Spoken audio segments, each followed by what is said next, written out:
At yun nga po mga sir, no, magandang hapon sa inyong lahat. Dito nga inaya tayo ng tropa natin na maglaro doon sa Barangay Tagumpay upang magpabawi sa mayang gabi. Kaya hapon pa lang ay paalis na ako punta sa aming lugar doon sa Bungkag upang makalaro yung mga tropa natin na matagal nating hindi nakasama. Kaya let's go. At dito nga ay mag-aabang tayo ng tricycle upang makaalis na. At yun na nga, nakasakay na tayo. Kaya shoutout sa'yo Manong, salamat. After natin sumakay sa tricycle ay abang tayo ng multicab para makawin tayo sa ating lugar. At ilang minuto nga pang nakalipas ay nandito tayo sa kanto ng Bungkag para maglakad pa uwi. At yun nga po, nandito tayo sa Tilapia Capital ng Palawan, dito po sa Bungkag. Kaya shoutout dyan sa mga tilapia sa silong namin. At habang naghahantay nga po ay tumambay muna ako dito sa court sa may labas namin. At saktong-saktong nga po ay dito ang isa sa mga idol natin sa Bungkag pagdating sa shooting.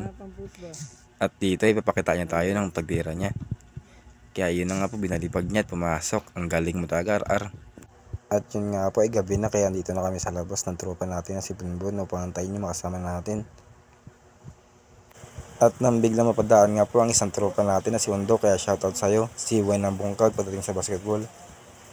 At pagkalipas ng ilang minuto ay napadaan ng ate ko, kaya shoutout sa'yo, happy birthday pala sa'yo ate, magpakabayad ka na sa akin.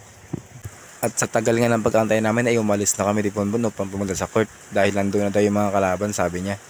At dito nga i-chat niya pa rin sa GC yung mga tropa namin na naiwan.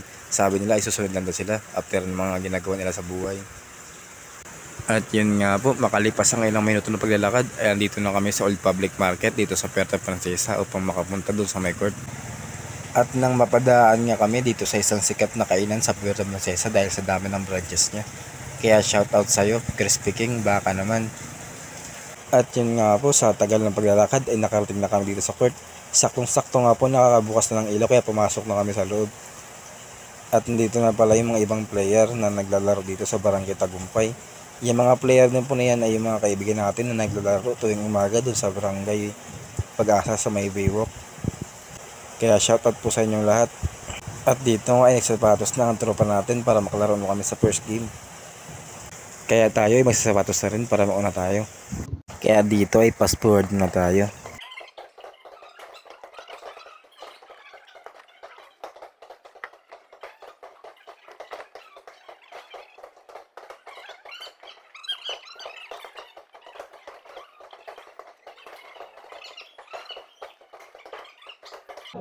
At yun nga po ay natatapos tayo sa pagsasapatos natin, kaya ready na tayo.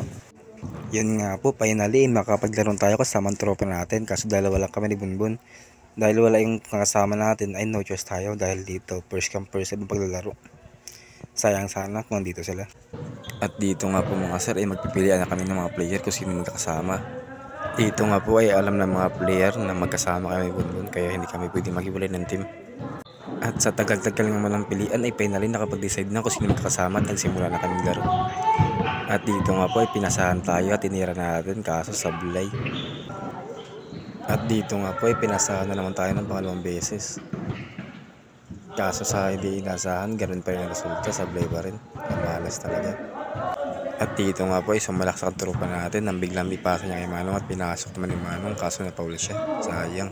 Sa basketball po talaga ay mahirap ang laro kapag hindi mo kilala yung mga kasama mo, lalo na kung bago mo na sila naging kakampi.